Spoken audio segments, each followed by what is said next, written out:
What's up, guys? How's it going? It's Valentine's Day. Happy Valentine's Day. I hope everyone had a good day.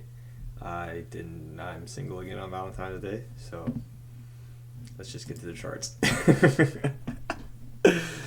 All right, we got a big gap up.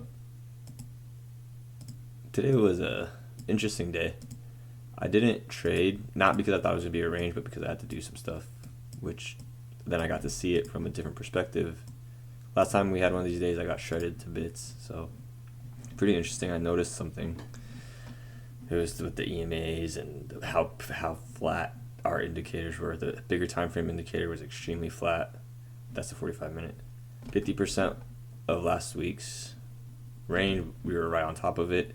We were trading right on top of yesterday's high, and then the EMA caught up and just went flat. So that's like and we're in the middle of a range. If we divide this into 3, which Brook says that we should, that's very close to 3, but what am I? Un momento. Why does it do it like that? Okay, it doesn't matter. Wow, this is hard to see. I'm going to delete these lines, and then I'm going to just bring them right back. So if we listen to the way Brooks trades, he literally says, don't do anything in the middle of the range. Sell, buy, scalp out at the 50% level, or hold for a swing if we can go to the other side. So look at that. That's literally in the middle of the range. The EMAs are flat. Oh no, can I not bring it back? Yeah, the EMAs are flat. Is that everything? Yes. So that was really, I was like, whoa, that's crazy. There were signs that this is going to happen. Big down, big up, big down. So that was crazy. Back to the price action though. Back to the bars. Big gap up with bad follow through being bar 1. It's a bear bar right on the 45-minute time frame. And then they go for a breakout trying to close the gap, but it fails, giving us a 2-bar reversal, and bulls get a couple legs up. Bulls try and get the breakout, and they fail. Really bad follow through, and then it sells to a new low. And then bears get the pullback and makes in the low of the day. On range days like this, well, on any day, even if it's a breakout day, we should be thinking, I remember Brad saying this and it stuck with me. Is this a breakout or is it a test of support and resistance? On range days, these huge bars are testing support and resistance. This would be testing resistance. They're not, because if there are breakouts, then why is there, and there's no follow through. So it's a range day, and on range days, breakouts, it's very easy to become hopeful, and they're all just vacuum tests. It's in search of buyers and sellers. I said it's in search of buyers and went high, and then said in search of sellers and went down, which is literally why I get shredded on these days. So the sellers are here and the buyers are here. Oh my gosh, I just did that. Now you guys see the problem. You guys just witnessed it. So where are we? We're here. Bears get leg 1, leg 2, leg 3, leg 4. There could be, on second legs, it could become a second leg trap, depending on where your stop is. If you're going to take this, your real stop is... It depends. It really depends how you want to play it. For me, the price action stop is here. But if I started to see this, I would maybe give it a second or get out as this bar here was turning up. And so here's that leg 1, leg 2, second leg trap. I've noticed this before, but I never really acknowledged it, that if the gap closes, it's usually a good fade in the other. If the gap fails to close, it's usually a good fade in the other direction. So bears failed to close the gap because, do you remember, it was 2, 3, 4, 5 maybe months ago now, Rose was talking about they need to close bars below this to keep going. Not this particular day, but she was talking about a gap, because I got trapped maybe going short, and then as I was getting trapped, she was saying she wasn't saying it to me, but she was saying in the trader room, she was saying there's no closes. They're literally not closing the gap. And then what do we think about gaps? It's a bar. It's a sign of strength. So if they're not closing the gap, this in reality is a bull flag. And here's the higher low. So it's a range day, but there's the bull flag, and they kept the gap open. Markets went range bound for about 2 hours, which it falls. It's really insane, like how in line Al Brook's course is when it says like the market can range for 2 hours. This is 3 hours. The market can trend for 2 to 3 hours. The market can range for 2 to 3 hours, and it just repeats itself. It's a cycle. Where are we within the cycle? Let's see how long this trended. Wait,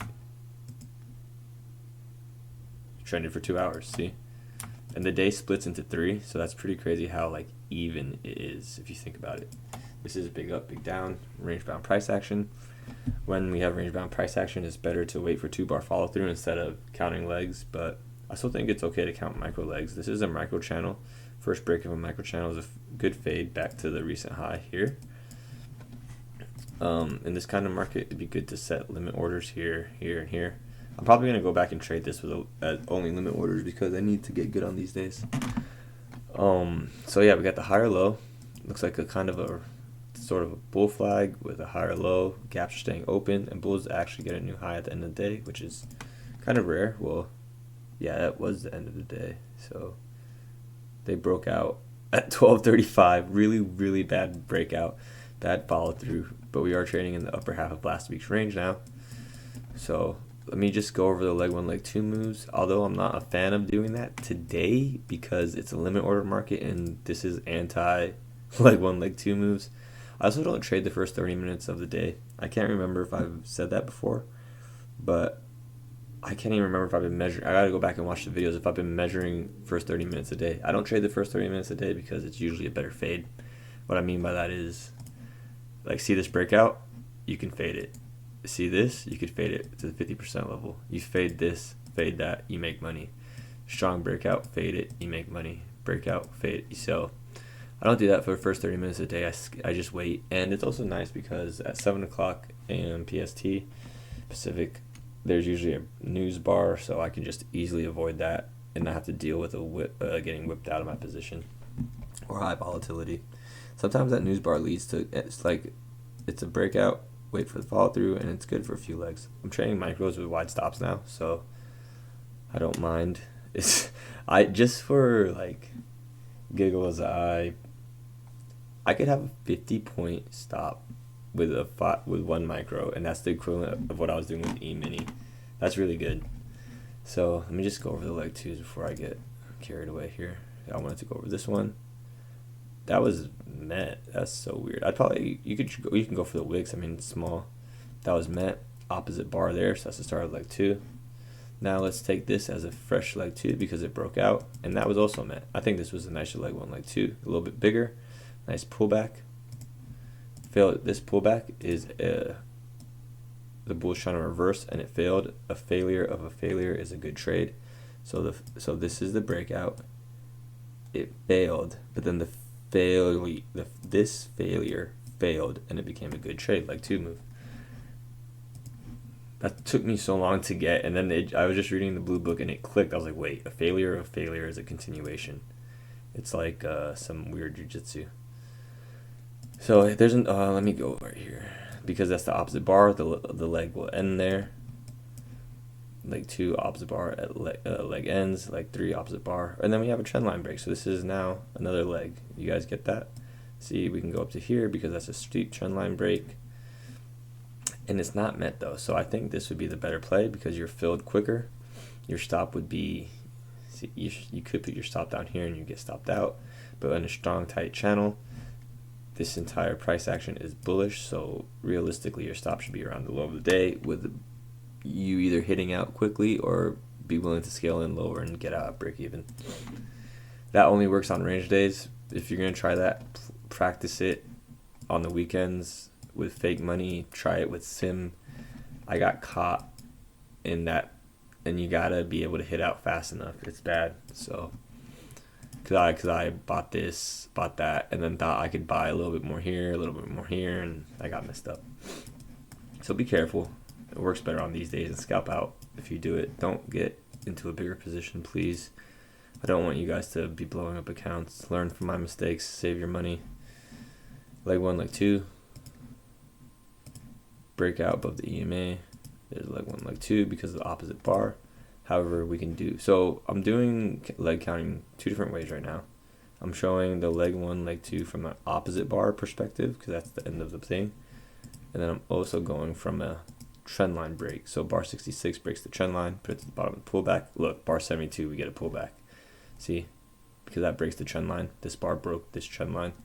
This trend line was broken around here. It's really cool how the market starts to line up when you just follow the rules. Look, see, this bar is small enough, it didn't break any trend line, but even if you did, we can see it got met in the next 2 bars anyways. Here, here, here, however you want to put it. It's really cool if you just follow the rules, which is hard to do. I say that now, not trading. When I'm trading, who knows what I'm going to say. It is hard to follow rules while you're trading, especially making money. That's part of the game, though. So, I'm really surprised the trend line is being respected. 2-bar reversal. We're in a pretty tight bull channel here. We're trading at the channel lows. At the first channel break, it's a good fade to the recent highs, and the longer it goes, the trend gets weaker. We are trading in the upper half of last week's range, so that is more bullish to me. But we are coming off a strong trend, so this could become a failure and we break down, or we could just continue higher because that's what we've been doing. I don't really know. It's not my job to know. It's my job to react. It's our jobs to react to what we see, and we can only do that by studying. So please study. Please use your stop loss. Thank you for watching these videos. If you guys want to see anything in particular, let me know. I could point you in the right direction, or I'll look for the answer within the book. Have a good one, guys. Thank you for dropping comments. Always showing support on the shorts and everything. Everyone, thank you so much. I really appreciate it. I'll talk to you guys soon. Bye.